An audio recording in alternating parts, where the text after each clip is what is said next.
What's going on, guys? This is Mr. Teej 66 Movie Reviews. I am Mr. Teej 66. Well, today is July 6th, 2019, which means today is the 25th anniversary of the release of one of the great films of our time, a film of my generation, Forrest Gump, along with my two-pack with the Green Mile. Forrest Gump, do I really even need to summarize this movie? It's about a man with an IQ of 75 who gets involved in all the major political and historical and pop culture events of the 25 years, going from 1948 to 1947 till about 1981. What do I possibly say about this movie? It's one of the movies of my youth, basically. I mean, I watched this movie so many times when I was a kid. It was my paternal grandparents' one of their favorite movies, and I really don't know what else to say about this movie. It's been analyzed to death. I mean, it is pure movie magic. Tom Hanks is just, he is Forrest Gump. I mean, there is no way to say it. Every time I watch this movie, I never see Tom Hanks. It's always Forrest Gump. It's a performance that just, I don't know, it just happens. It is. He's Forrest Gump. I never think about it. And his comedic delivery is just, there are comedic performances which are perfect. This is one of them. His every facial expression, his reactions, perfect. He is just the embodiment of decency. But I like the fact they make sure not to say that he's perfect. When someone hits his childhood love Jenny, oh boy, a volcano happens. He beats the shit out of people. So that's the one thing I think that helps make him more human and not say he's not 100% perfect. He can have a temper, very rarely, but it does come out. You've got Robin Wright playing his love interest Jenny from childhood. A lot of people don't like her character and feel that she's, kind of selfish, unlikable. I could kind of see that. She does leave Forrest a couple times, especially toward the end. But I don't know, I always saw that there was more to her than meets the eye. She was abused as a child. She probably has commitment issues, and I never hated her. I never understood. I do, but I never felt it was justified. I always felt bad for her. The great Gary Sinise playing Lieutenant Dan, his Vietnam, commander, and he steals many a scene. If it's possible to steal scenes from Tom Hanks, Gary Sinise is it. Hysterical, and the visual effects on his legs looks. Some of the shots look a little fake or a little like CGI-ish, probably because I'm noticing it, but maybe to the untrained eye or someone not familiar with visual effects, they wouldn't notice, but I kind of do, but it's alright. This movie's 25 years old.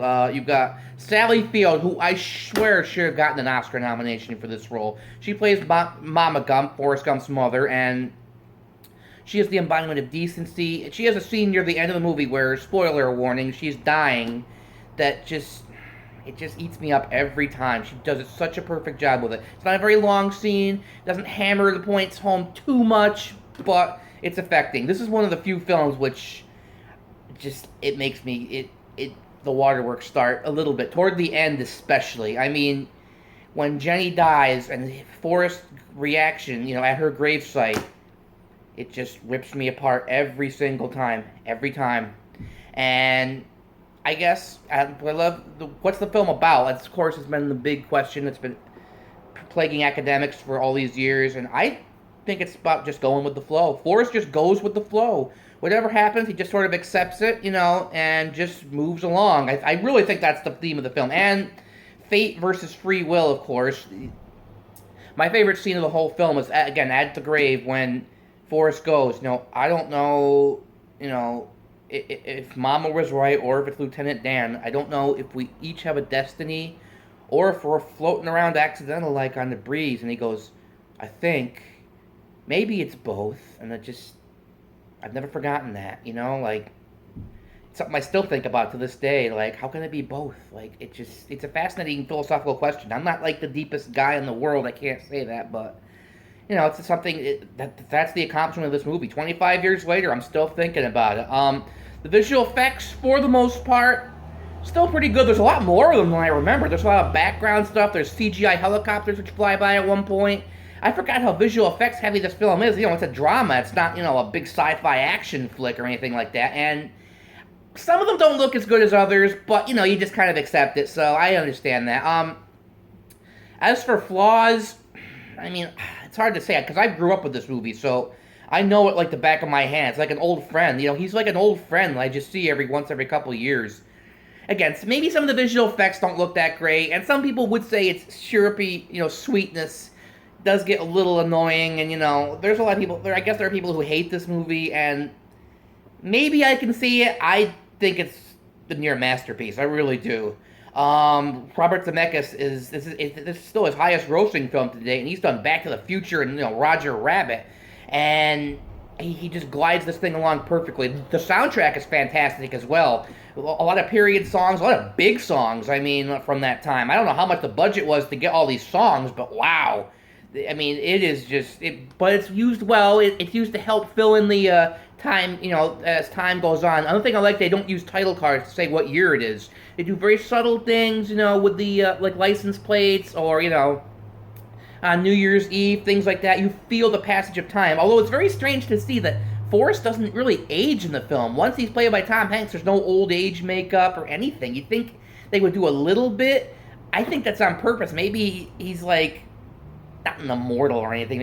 I think that's going a little far, but it's interesting. Even Jenny kind of ages a little bit. I think they do some makeup on her to make her look a little older, but Forrest Gump, not at all. It's like he's the same. He looks exactly the same the first time we see him as an adult or as a teenager, which I think is hilarious. The fact that they don't go over high school that much because Tom Hanks was probably a little old to be in high school. So maybe that's another kind of minor flaw. They sort of go over high school very quickly, which is understandable because Tom Hanks was like 37, 38 when he made this movie.